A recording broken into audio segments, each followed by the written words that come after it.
What's going on, everybody? This is Smiley's Garden. We're here for the organic takeover tonight.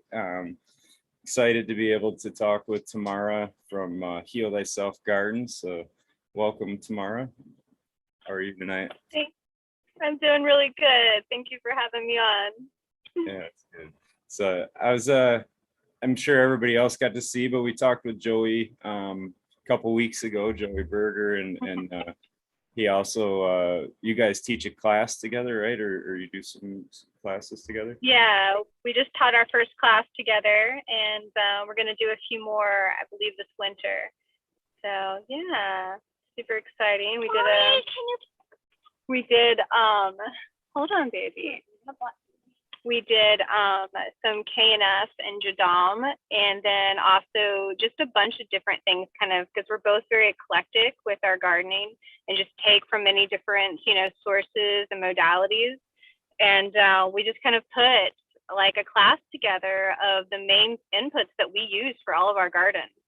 And also these like really simple ones that you really wouldn't realize how simple some of these inputs are. And it was just really awesome to be able to share that and with people just at my farm, like it was about 2 weeks ago. That was really fun, and we're excited for these classes. That's cool. When is the next one then? You have one coming up?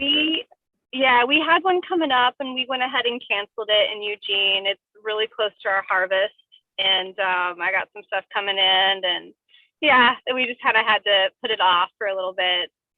And but our next one is going to be, I believe, in Tulum. We're looking at doing one down there, and not only doing a natural farming class, but also doing possibly a medicine camp, and then also a couple of hash days, teaching hash. So yeah, we're excited for that. So how would somebody keep tabs on trying to find out when or where those are? How would somebody find tickets to them if they wanted to?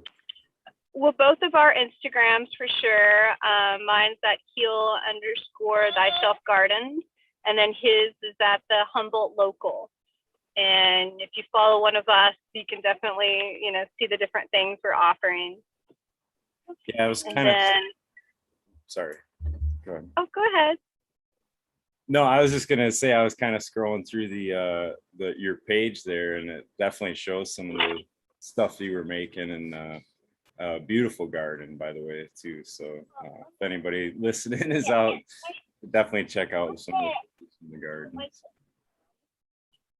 But definitely, yeah, I appreciate you coming along, just so people know too. She was having some internet trouble. She's in her car and trying to get some internet connection there in the hills. So I mean, I definitely appreciate the effort that you're putting in to kind of make this go on too. So thank you, Tamara. So. Yeah, totally. And just like I have a little one with me. Aurora, is there something I can help you with? Come here. Just a moment. I am so sorry. No, not a problem at all. So I hope everybody. Get this little one really set up really fast. I thought she was taken care of, but she needs help. No, not a problem. I understand. Kids are a joy, but they definitely are not on our time scales ever. Yeah, hold on. Cheers, everybody in chat. I'm trying to bring it up. I can't see you guys. But... Okay.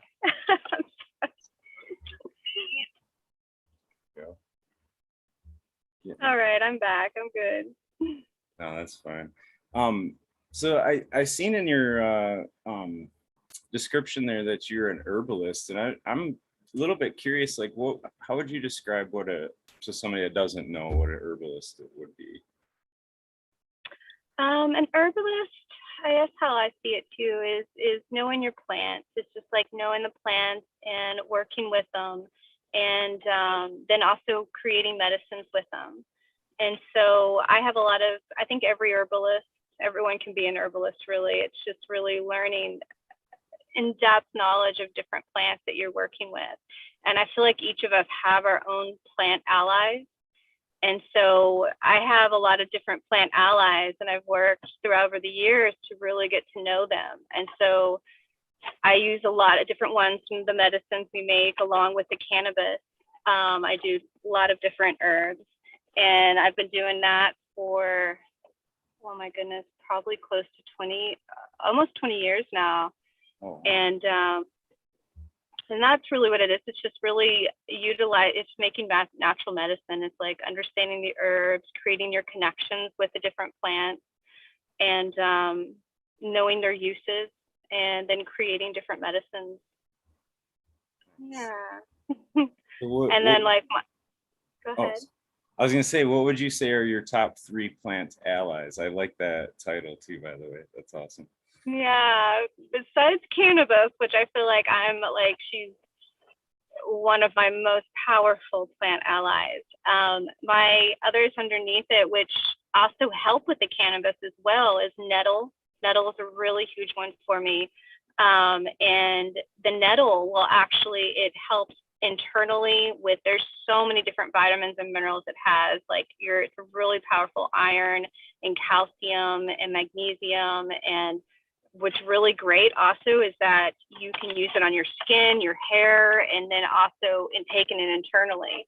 And then if you're picking it, it also helps your hands when you get stung with the nettle. It helps the circulation. And then if you grow it underneath your cannabis, cannabis has a defense system, like a defense against the nettle. And so it makes your trichomes come out stronger. It produces more trichomes on the cannabis when you have them right next to each other. And then also you can feed it to your cannabis plants because it's super high in nitrogen as well. So for me, it's one of those plant allies. For me, my garden, all my products pretty much have nettle in them. It's a really powerful ally of mine. And I would say motherwort. Motherwort's another one that really grows well at my property. And I had planted it and it just took over, really took over. And then I started having people come to me for the reasons that what motherwort takes care of. And it's really good for hypertension, for hyperthyroidism, for heart palpitations. It's great for mothers right after giving birth. It's also really great. It's a really powerful one for women, but it also just really is really good for anxiety. And so that's been another really good one that I use a lot, and she's definitely an ally of mine. And there's so many. Let's see, I think another one would be lemon balm. I really love lemon balm as well. It's a great one for when you have children as well. It kind of helps you calm down. And it also, if you take a tea internally, it's another one good for anxiety. It's great for children. You cannot give children too much lemon balm, which is really good. And it also just kind of makes them relax a little bit. And I love using our smoking blends. And I also use it for the cannabis as well. I make a pesticide with it because it's a smelly herb and it has the essential oil that you can derive from it. And so if you do this JHS we do, which is a Jadam herbal solution, and you take this plant, 2 pounds of it, and then you boil it for 5 hours. After that decoction that you have, you're able to use as a pesticide. And so I really like lemon balm for that. And then I also line my hugelcultures at the bottom with lemon balm and catnip and rosemary and just these different other smelly herbs that I in turn also make this pesticide with. So I feel like those that I can use all the way around are sometimes my really strong allies that I work with daily. That's interesting. So, yeah. I bet the house smells really good boiling that for 5 hours too. It does. And the rosemary is also really good. I'll do a rosemary mint one sometimes, and I'm just it smells so nice. Even when you're spraying it out there on the plants, you're kind of getting misted with it. And I'm this is nice. Yeah, it's like aromatherapy while you're IPM on your plant. It is. It's really good.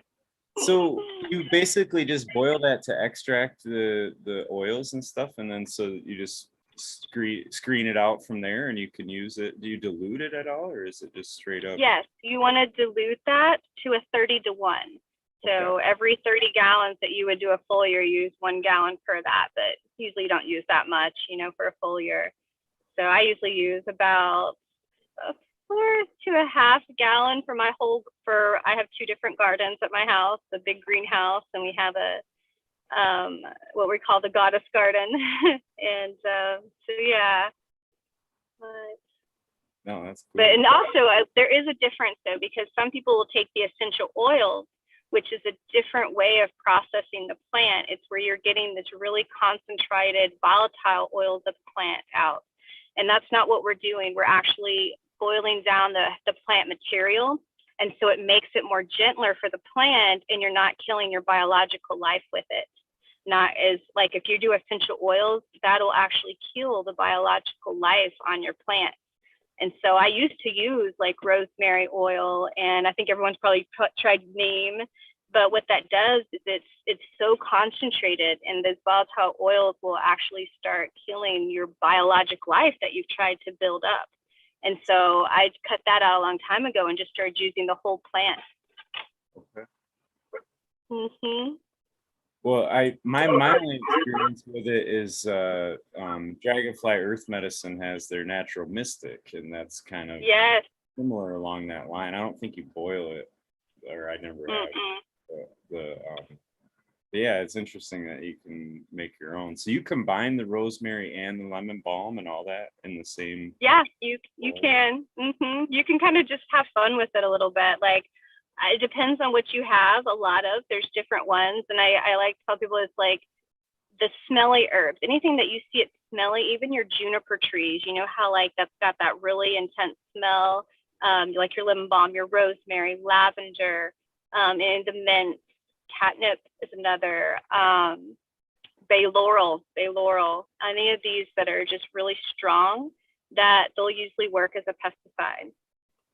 Are there any that you found that were negative? Just, I mean, you say be fun with it, but I'm just wondering if the list is shorter on the ones to stay clear from or whatever. But not that I've really noticed. The one, the bay laurel is really strong, and so that one I've started mixing with others. Like I'll mix that with some rosemary, or a Jerusalem artichoke is another really strong pesticide. So sometimes I'll mix those two together and put a little rosemary in it. The only time I ever saw any kind of considered negative effects is when I did the straight bay laurel off of some really fresh, new like leaves, and whoo, it was strong, and just the tips of my plants got a little burnt, and I was like, okay, all right, that was a little strong for them. And so I just started lessening it. Plus, if you do the bay laurel, it is so strong that you have to use a mask on when you are taking it out of the crock pot, or if you're boiling it, you have to boil it outside. But another way to do it, besides just putting it in a pot and boiling for 5 hours, is a crock pot. And the crock pots are nice. You just put those on. Oh, great, babe. You put those on high, and then you kind of, can set a timer and walk away. And the crock pots and the boiling's really, or a big pot. But another way you can do that is you can also soak it, kind of like you're describing the Dragonfly Earth Medicine, their natural mystic. I love their natural mystic. I really did. And I used it for a while until I started making all my own. And the same thing you do with that is you soak it. And you can do that with some of these smellier plants, like lavender is a really good one that you could just soak for 15 days. And then you don't have to boil it or anything. And then you'll have the liquid, and the same, the 30 to 1. But yeah. I like that. I just kind of jotted down a few of the things, and you're already hitting on a few of the notes I had for like IPM, what your favorite IPMs were and stuff. So I did that. How frequently do you apply that then? Is that like a couple times a week or once a week, or? I started doing, it really depends. Like right now, I created our Hugels just this last year. And so my garden is really new. I redid all of our gardens out where we are, because we are on rock. And so I had built beds, and then I learned about Hugels through a lot of our Dragonfly Earth Medicine family. And so it took me a couple of years to really transition, and I knew I wanted to expand the garden. And so this last year, I finally did it all, and I took down the Goddess Garden. I took down our big 10,000 square foot medicine garden as well, and everything got turned into Hugel's. So it's a new garden and still balancing itself out, and I'm still adding plants. And so since I'm still adding a lot of my polyculture, all my beneficials, my flowers, and really building my life back up in it, I'm doing like once a week maintenance sprays. But then actually, I don't think I've actually done it the last 2 weeks, since some of my pollinators and some of all my lemon balm and catnip has taken off. It makes it where it's like a pest deterrent. And so I really have not seen any problems except for a little thrips at the bottom. And so I'm just like, eh.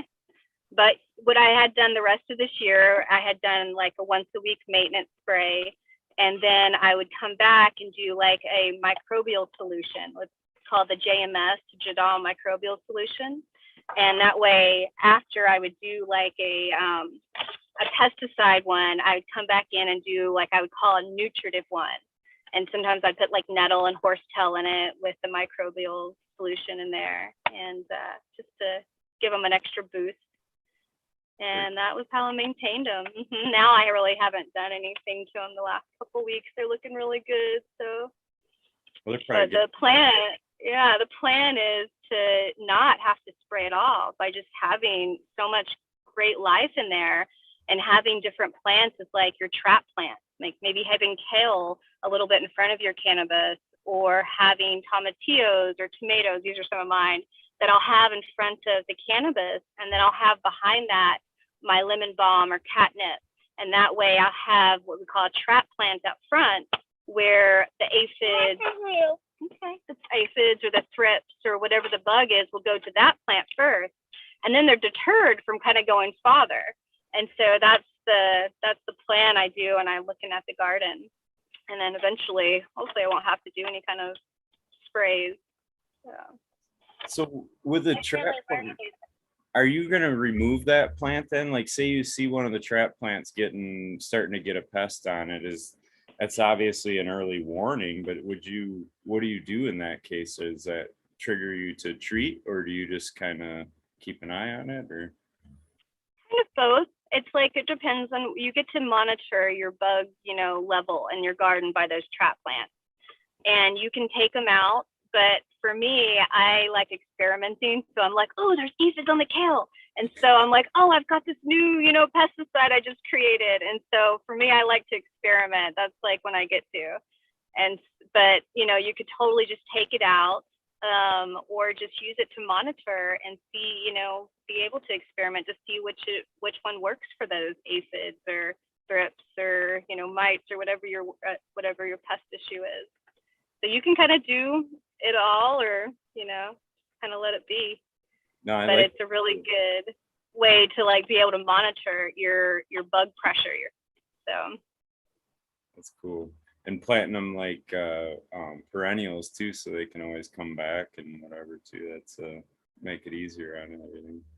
I love planting perennials. The more perennials you can get like established in your garden, especially like the lemon balm, the lavender, your rosemary, sage. White sage is a really good one. Any kind of sages really are really nice. Your pineapple sage, and your just garden sage, and anything that's really smelly is just really nice to get established, because then you have food for your pollinators as they flower, but then also these great just bug deterrents all the way around your cannabis or in your garden.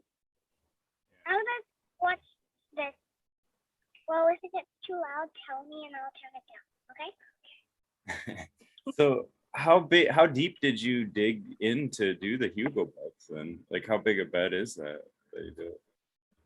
I did it a few different ways actually, depending on the spot. Like where my goddess garden is, we have some soil. It's like more of a clay soil there, and I wanted to just dig a little. I dug only like 6 inches down, and then I pretty much just did it really on top of the soil. And so I started the Hugels, and they're mounded up. Whereas my medicine garden, we found out it was built directly on top of serpentine. and serpentine actually will kill the roots of plants. Only certain plants will grow really well in serpentine rock. And I didn't know when I had to put that garden there, I had to move my garden due to license reasons, permitting reasons. They're like, oh, you can't have your garden this close to a runoff creek. But I was like, can I have my cannabis? And I went, well, can I have my food garden there? They're like, yeah, that's fine. Oh, what, commercial food? Yeah. Okay. So I literally had to move my cannabis garden like 100 feet from my other garden. And instead of like redoing the whole thing, I just made another one. I was like, I'm just going to leave this garden here. It'll be my commercial herb and food or whatever I want to do. And so when I moved the garden, I had done it real fast. So I built these 6 by 6 foot beds. And after the first year, like, you know, your plants, they start to do that big grow, you know, that big stretch. And you're like, yeah, they're getting huge and they're about to go, you know, full on. Well, they just yellowed out and stopped growing. And I was like, oh my God, what's going on? Like, I never had this issue before. And so I started giving them these calcium every day, like these apple cider vinegar eggshell calcium solution we do. And it was helping, and it brought them back. And I put oyster shell down, and it brought the plants back, but they never grew. Like, they stopped yellowing out. And so then I had the soil tested, and I started digging around in there, and I realized there was so much serpentine, and my soil was completely depleted of calcium. It was super high in magnesium and iron, but there was no calcium. So I decided to take all those beds down, and we dug 6 feet down, and I took out a lot of the serpentine rock, and directly on what was left at the bottom, I spread a lot of oyster shell and gypsum, and then we piled the wood up on that, and, you know, did all our layers with the different nitrogen and horse manure and alfalfa and goat manure. And I had a lot of compost from the garden, and so yeah, we built it up with that. But they're 6 feet. I've never heard of that serpentine rock, but that's interesting, and I guess kind of goes to show that you really don't know until you kind of test and see what's Mom, I can't hear my game. I can't. Honey, you're gonna have to stop, okay? Look. Yeah, what's interesting is, like, I got a full, like, I don't know, I full on went into the Hugels, because I actually have another place too. That's not just the farm I'm at. I've had another farm for the past 8 years. But right now, during legalization, I've just been focused on my place.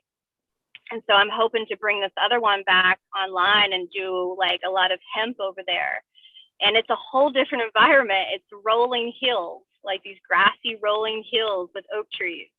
And I knew the soil was good there because I've grown like 11-pound plants in that soil. And so I was like, all right, let's do it a different way. So we only dug down 2 feet there, and then did a lot of oak.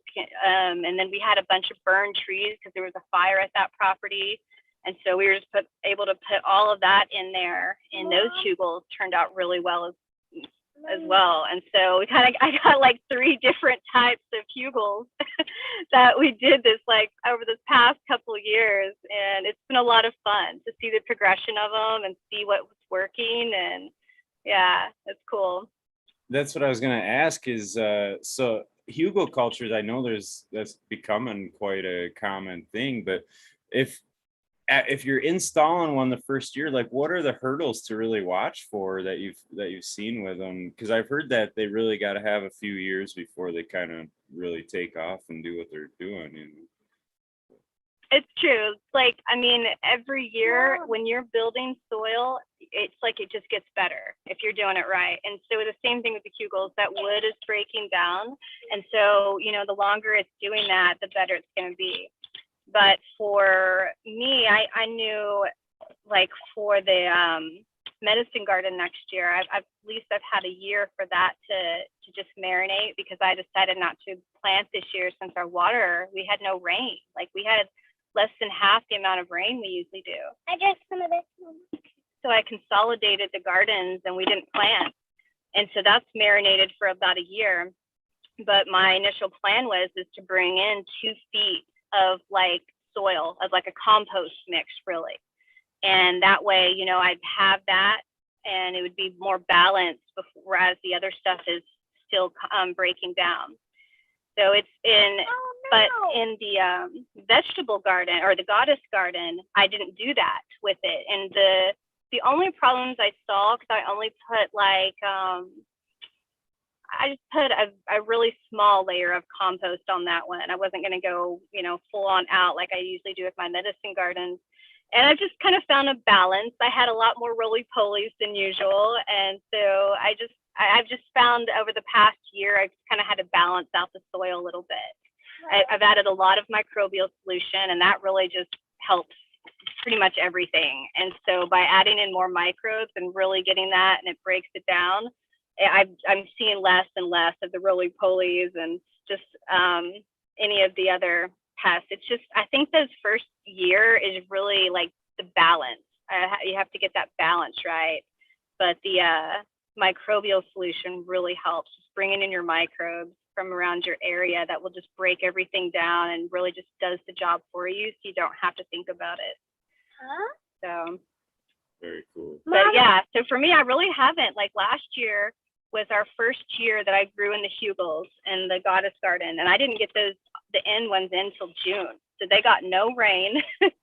And I still did pretty good. I was really impressed. I was like, wow, this is beautiful. And oh, sorry, did something. But then this year, oh my goodness, my plants, I was not expecting them to do what they did. Because I had heard the same thing. Oh, we'll Hugels, you know, don't worry about it your first couple of years. Your third year, they'll be back to, you know, what you're used to. No, they're beautiful. They're big. They're doing their thing. So I think if you get that balance in right, then you're good. And that's something that you would never have to redo like 20 years from now or something, right? Because I mean, obviously the wood's going to break down, but it's designed to be permanent, right? Like, I mean, it's right. Yep. And it'll just get better over time. And as long as you have like your cover crops and you're chopping and dropping, you're adding fertility every year. Like I chop and drop probably big ones like 4 times a year. And I really like it where you can't really see the soil at all. And so that way you're just chopping and dropping, adding fertility constantly. You're adding manures, adding compost. And so it's just getting better and better and better every year. And it is. It's like, oh, wow, no matter, even if you leave this place, like if I decide to sell this property, even 10 years from now, I'll know that I did something that this earth will be, you know, it'll be good forever now. Like what I did, especially those 6 feet down and adding and building that soil, like that will always be there, and it'll change the environment over time. Because the other thing that the 6 feet, another reason there was several reasons I did them so deep. Another one was because it was on a hill, like a slight hill that a lot of water pours down, and it's also right beside my well. And so I was able to like slow that water and sink it into those deep hugels. And then eventually over time, it'll raise the water table right there. And I was able to see that this winter, because when it did rain, for a day and a half, the water stayed up to the top of those 6 foot hugels. So it had slowed it, it stopped it, and then it sunk it down. So that was really cool to see in action. And now I have plants growing all in those hugels when I have never watered this whole year. And I guess they're just going really deep down in there, and there's some moisture staying. So that was really cool to see. no, that's interesting. Like the whole dry farming thing is definitely kind of mind blowing, honestly. I mean, the way some people do it, and understanding that hydrology through the soil, or how the water kind of moves through that. And I never realized, but water will actually move up in the soil strata too. And it can, you know, you usually think gravity, but there's different times where it's actually can move up into there too. So You want to say hi, Aurora? Hi. Yeah, the dry farming is amazing to me. I definitely want to go and pick some dry farmers' brains about it. I'm fascinated by it. It's so cool.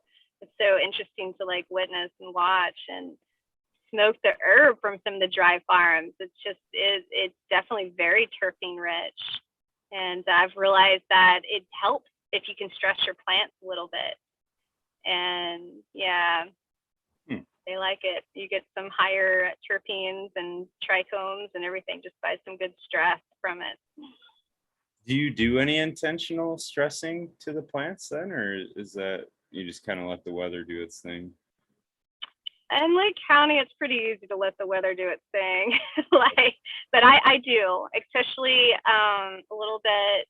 Let's see, after transition, like flower, I will start lessening my water, and I do have points where I'll let them get a little like like where they're thirsty, and then I'll come in and I'll do this really good tea, and they're just like so excited, then after that. And so I do some stresses like that. And then I do the way we weave, we stress our plants by spreading them out. And we definitely do some kind of like stress training with them. And then the nettles, I love putting the nettles underneath there. And it's really fun because if you put nettles underneath your plants, you will see it's so fun. If you'll do a side-by-side comparison, and I did this 2 years in a row to make sure it wasn't like crazy, and I showed my friends, I'm like, look at this. And it was so significant. You could see it just with your eyes, how much like greasier and terpenes and just like ever smellier it was, and just so much more crystally than the one next to it that didn't have the nettle. That was super trippy to watch.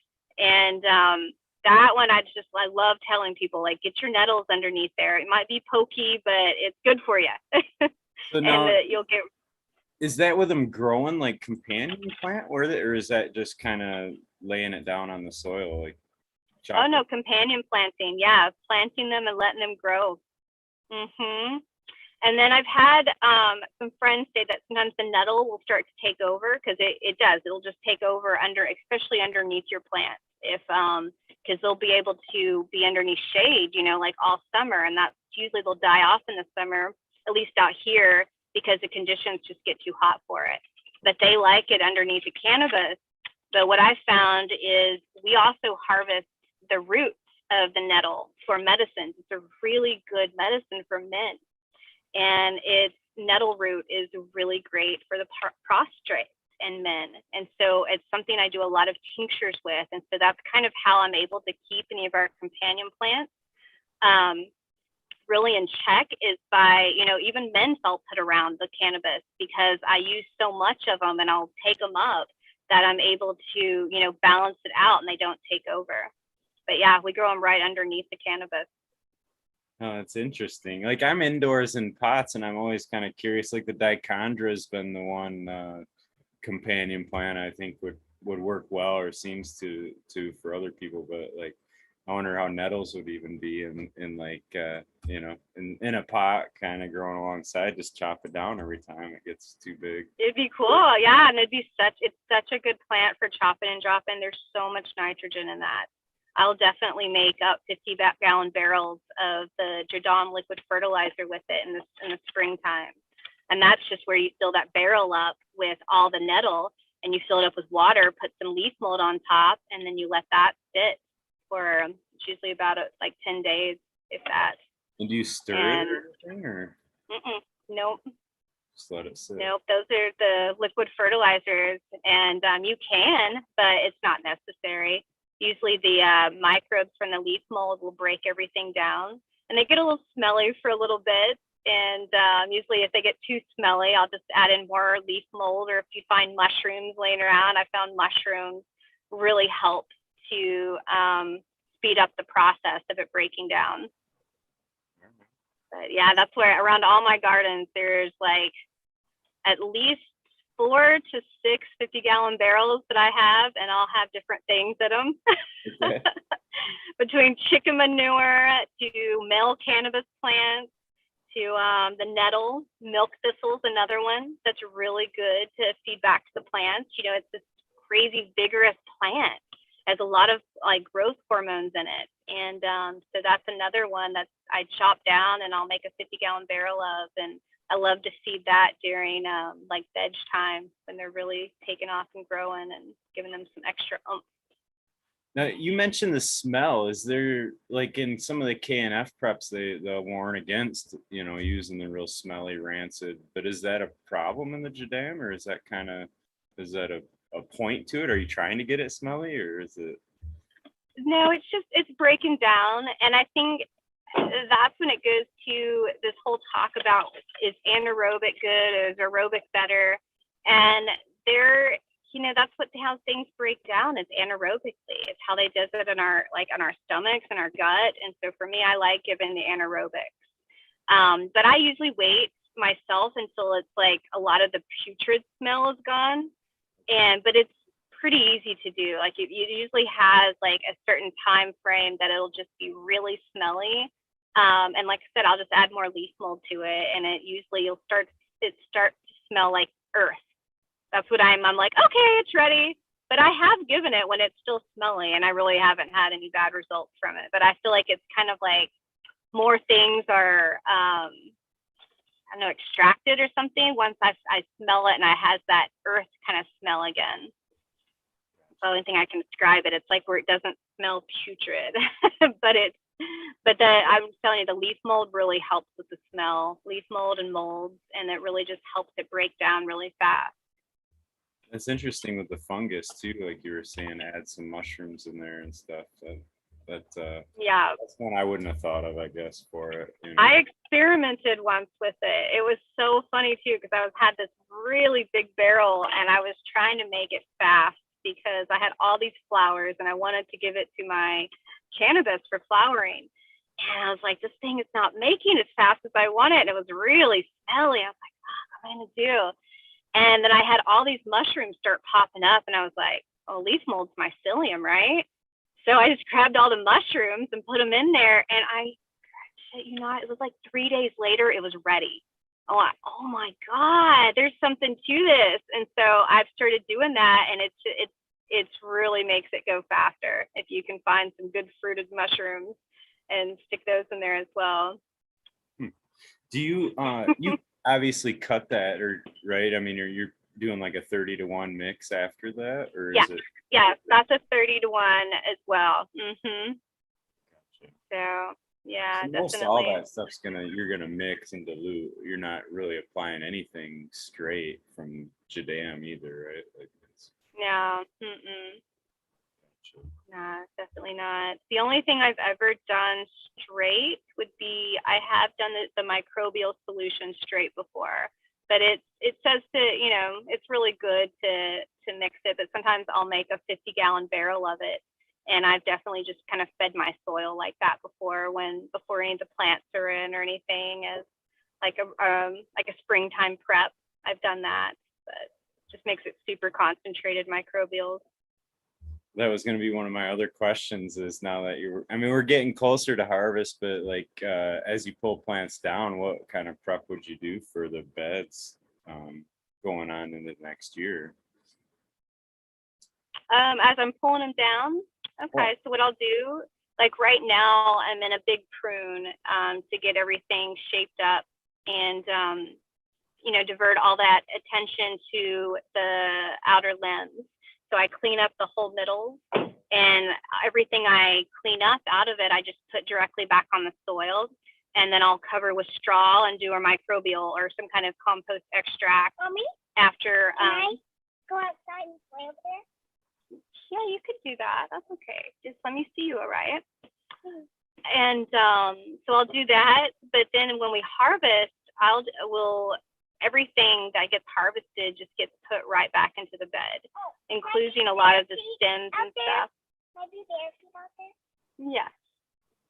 And so it all just gets put back into the soil. And then unless I'm using it, like sometimes I'll use roots. I actually use a lot of the cannabis roots for medicine making. Okay. But some of them I don't. I like to leave them because everything will break down into the soil, and the roots are just really good, like microbial, like just havens. And so it's really nice if you can leave those in and let those break down. But yeah, I just put everything, chop everything back up and put it back into the soil. And during the process of harvesting, we de-leaf a lot. Like we do a lot of big leafing because after we trim everything up, I make hash with it. And so I don't want a bunch of the big leaves in there because it makes the hash not so good. And so I love the big leafing because then I'll take all those leaves and I'll either put them back on the beds. I'll actually do two things. I'll put them back on the beds and then I'll make another 50-gallon barrel of just cannabis leaf tea for the next season. And because you have a lot of leaves at the end. But yeah, everything just goes back. No, I dig it. That's what I was thinking, is make the cannabis leaf into like a JMS or whatever you called it. Yeah, the JLF. Yeah, the liquid fertilizer. Yeah, sometimes I'm always like, what do I do with this? What do I do with this? Which one do I want to do? Because I even tried this one year. I decided, I was like, oh, I'm going to dry all my cannabis leaves, and then I'm going to put them in a top dressing. So I totally powdered all these leaves too. I dried them, and then I powdered them and had that as one of my top dressings. That was fun, but then I realized I didn't have to do all that, and I could just put the leaves back into the soil and cover them with straw. Oh, good. Yeah. No, I like that. So just getting my head around it. So the Jadam herbal solution is kind of the IPM, and then you have the liquid fertilizer that you make, and then also the microbial solution. And that's just wild collected, the microbes or whatever. So what we'll do is like I have manzanitas a lot at my place. So I have like certain manzanitas that I'll go underneath and you collect like you brush away the top layer. And then if you get down, you ever seen those white striations underneath the trees? That's what you're grabbing. You want to grab it where when you're taking it up, it's like a little cake. It's like kind of compact together and you usually see like little white striations all through it. That's the leaf mold. And so you'll take the leaf mold and you mix that with a potato because the potato will brew the microbes, they'll feed them. And you put that in some water with some sea salt or salt water. So let me take you through, like if I have a 4-gallon mix I'll do. So I'll put in a 5-gallon bucket, fill it up, and then I'll put in 2 1/4 cups of seawater or 14 grams of salt. And then you put in your leaf mold in a sock or a filter bag, and then you put your potato in they just say socks in the Jadam book. So I'll see whatever I've got, some filter bags or a sock, and then that's it. And then you're like massaging the potato and the leaf mold into the water. And that way you're getting you're breaking all the microbes apart and putting them into the water. You're smushing that potato that you've boiled into the water. So that way it's their food. And then you wait for about 24 hours and you'll start to see this like foam on top. That's what's really nice about the microbial solution is that you don't have to try to guess. Like with compost teas, I used to be a huge compost tea brewer, and it was always like a guess because I'm like, oh, the temperature's up now. Oh, shoot, should I only do for 12 hours brewing, or should I do this? I don't have my microscope. So it takes the guesswork out of that because you can see, oh, look, all the foam's up. Oh, now the foam's starting to break away. They're starting to die. So you realize that you can see when you have them where it's like at its peak. And because it'll just be all this like pizza cake of foam. And that's when you want to try to time it. If you're going to do 24 hours, either you're going to do it in the morning, so the next morning you can feed, or I like to do them in the evenings because my own timing. And then I'll just be able to feed. They'll usually be ready about that time. So it really depends on your heat, your temperatures. I've had mine make within 12 hours out in Lake County. We have a lot. It's hot. It's hot there.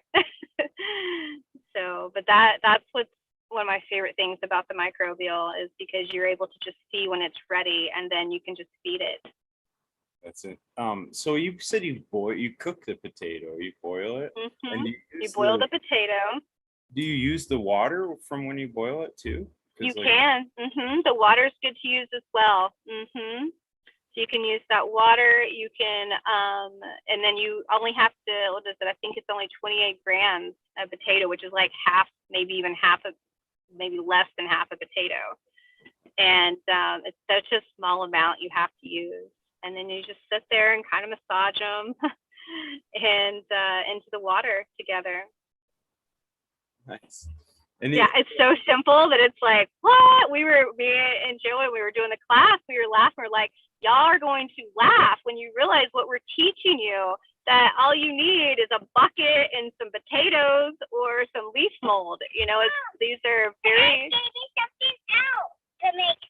Oh, that's beautiful. To make with. It's so beautiful. It's used, like, a lot of these inputs are so simple to make, and it's really cheap. I used to buy Microbial solution for $800 for a 5-gallon bucket of it. And I would buy 2 of those a year for both my farms. It was, and when I found out how to make this, I couldn't believe it. I was so excited. I'm like, oh my God, are you fucking kidding me? I literally had to be on a list for this Microbial solution before I would buy. And then I found out, knowing now what I know, was that there was probably no microbes in it. They were more sea microbes, and they were from way across the country. And these, what you're collecting with your leaf mold is you're collecting the microbials who thrive in your own environment. The microbials who know how to work with that heat or that moisture, whatever kind of environment you have, because that's where they are. And so those are the ones you want. You don't want them from across the country. And so it's definitely life-changing. I love these inputs. No, I've picked up a ton. You've dropped a ton of golden nuggets, so to speak, already tonight. I'm smiling because the nettles thing, I've never even thought of, like, trying to grow that companion plant. I've heard of people talk about chamomile as far as growing that companion and it having a similar kind of effect of increasing THC, but I don't know that anybody ever confirmed that, if it was just, something they know. Yeah, I'm not sure on those. Like, I know there's what I was trying to find, if there was any concrete information about the chamomile and yarrow myself, but I hadn't found it. I just know I also put them underneath my plants. Okay. Especially the ones that are like more vanilla and creamy, or my cakey ones. I feel like it brings out like those terpenes. And so all of my cakes, my ice cream cake, my cherry pies, I think I've got my coffees, I put chamomile and yarrow under. And that's what they're supposed to do, is like really bring out those really creamy vanilla kind of flavors. And it's really like, also my lavender, I like to plant the lavender lavender royale, and like right beside that, because, if it's the terpenes, it's the same terpenes that you're trying to produce in your cannabis. So it's this linalool that I'm trying to produce out of this lavender royale. And that is what the lavender's high in, both the lavender cannabis strain and the lavender plant. So you're really looking for those terpenes that you're trying to get from, the cannabis, and trying to find the plants that match that, so you can grow them right next. You can chop and drop them. They're fed that. You can also make teas with them. Some wild forage for them, and even bring them back, and yeah. Yep, definitely. I actually have a lot more like wild yarrow and nettle and chamomile at my other farm, and so I'll go over there and grab that, and that's the stuff I'll make with tea. Whereas the others I just leave underneath the cannabis at my farm, and then I'm able to go over there and grab the plants to make the ferments. And I like doing foliars with them as well. Nice. Yeah. So what is your favorite terpene profile then? You mentioned a few different ones there, the cakes and coffees, but what is your favorite? I'm just curious. Or kind of different things. Like for my smoking, I love the orange terp. I love those tangies. I love like the taffy. Anything that's orangey is like one of my favorite things. But then I do a lot of medicine making. And so I love like linalool and the limonene. And I think there's some of the limonene in the tangy as well. because those really help with what I'm looking for with medicine making. The lavender is very calming. It really helps for the linalool helps with anxiety. I feel like it's just a really, really good one for any of my indica medicines. We do a lot of RSO. And so I feel like that one's really good with it. And the limonene is supposed to be helpful for cancers, for really attacking those cancer cells.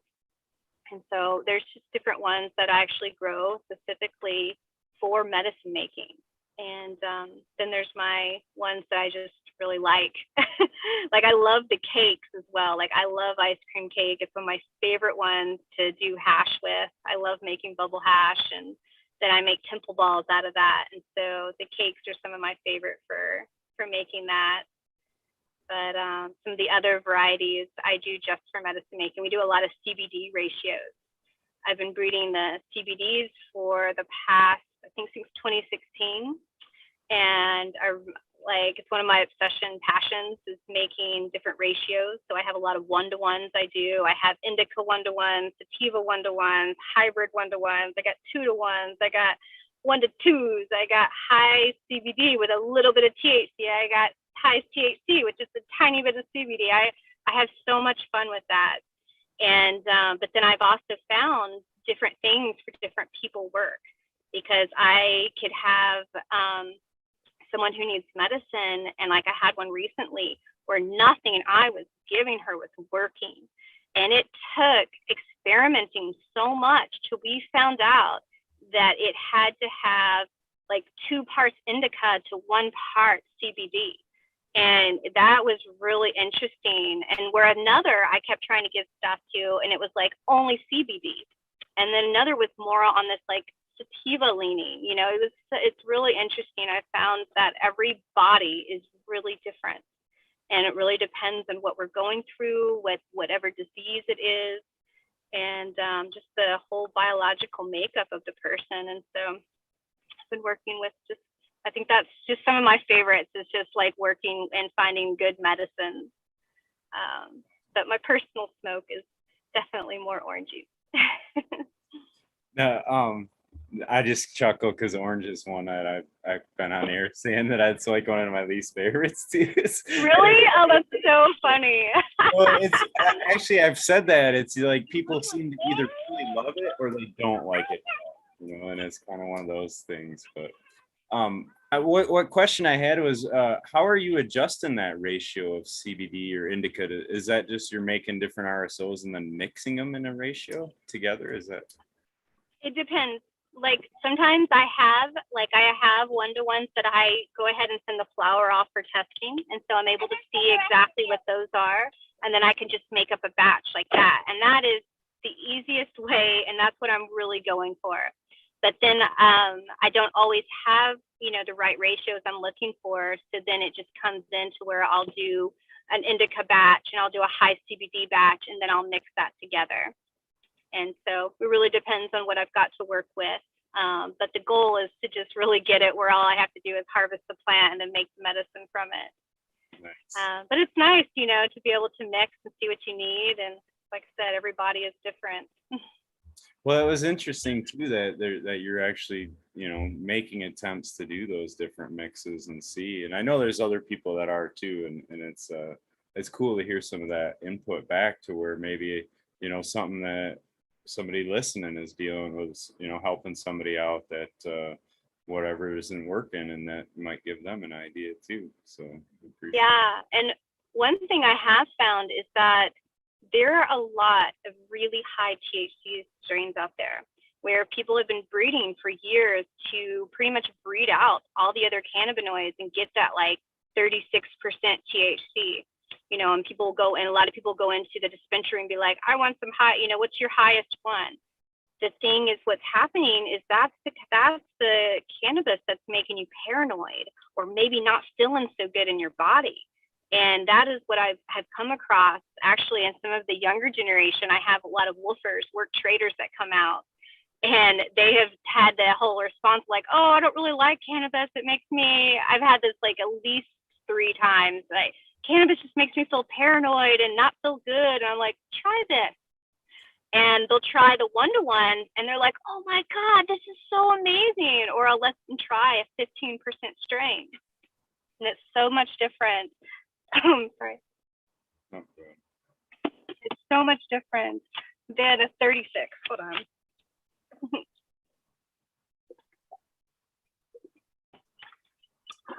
And so I found that was really interesting. Oh, thanks, baby.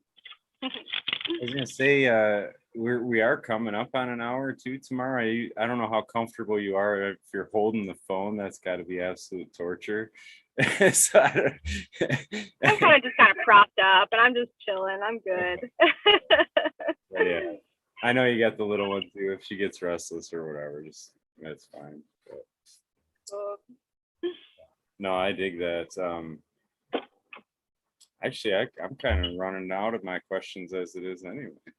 Okay, right on. Yeah. And Mama you, Bear, can you see me over there? So I can go over there? Yes, you can go over there for a moment. that's cute too. I just want to say again too, Tamara, I really appreciate you taking the time to do this. I know juggling with kids and in a car and all that's probably not the most comfortable at all. So everybody listening, and that she's definitely give us some attention. So that's awesome. Mama, I do want to go pee, but I Yeah, haven't I'm peed happy to share. It was super fun. So we're done with the interview? It's been a packed night though with info too. So I Have to call me. don't know info that's been dropped. What was that? I said I really Call me out you've said a ton of like gold nuggets. It's been amazing. So I'm sitting over here taking notes. I did the same thing with Joey too. I have my 2 pages from when I talked with Joey, and now I got these 2. So it's been Nice. I love it. Yeah, when we get together, like this is all we talk about. Like we're such nerds. Like we both have our like farming books we read together at night. We're just like, oh my God, please listen to this. Listen to this. Like, yeah, this is our conversation. But no, it's cool though, 'cause it's a mutual interest. It wouldn't be any different if you guys were interested in art or poetry or whatever, you know. It's So true. it's a mutual interest. But no, I definitely appreciate the time that you've given us, and it's been amazing. So I know everybody in chat's been saying a lot of compliments for you, and so Beautiful. Love to give a shout out to everybody and thank you for listening in, and thank you so much too for having me on. I really appreciate that. And yeah, wonderful. definitely. And maybe in the spring or something we can have you back if you guys get some of them other classes lined up or whatever. So I'm sure I can come up with a few more questions then too. So Awesome, man. Sounds great. Mama, can I still be up there? if you want, tomorrow I'll let you drop out of it, and then I'll close out the clip or whatever, and then I'll link to it here in a little bit. So Okay, that sounds great. Wonderful. Well, bye everyone, and I'll talk to you soon, hopefully. Bye. thank you. Mom, I need your help with something. So, well, everybody, I hope you guys were taking as many notes as I was. I that's no lie, man. Some of these tips that were getting dropped, I think, are pretty huge. So I really do appreciate the love that I said this to Joey in a DM, but it does always blow me away. Like I don't know, the community from the West Coast and just like with the regenerative conference and like the amount of love that I've been seeing shown to Michigan growers and other growers around. It's really something, you know. So there's definitely a community spirit that's being spread from what them guys do and all around. And I like being part of it, and I like sharing it with you guys. So I hope everybody feels that spirit of just sharing information and helping everybody grow some good medicine. So on that note, yeah, we'll probably possibly fire up a wormhole here in a little bit, and hope everybody has a great night. And I'll say for Eagle, do something kind for somebody. Random acts of kindness saves lives.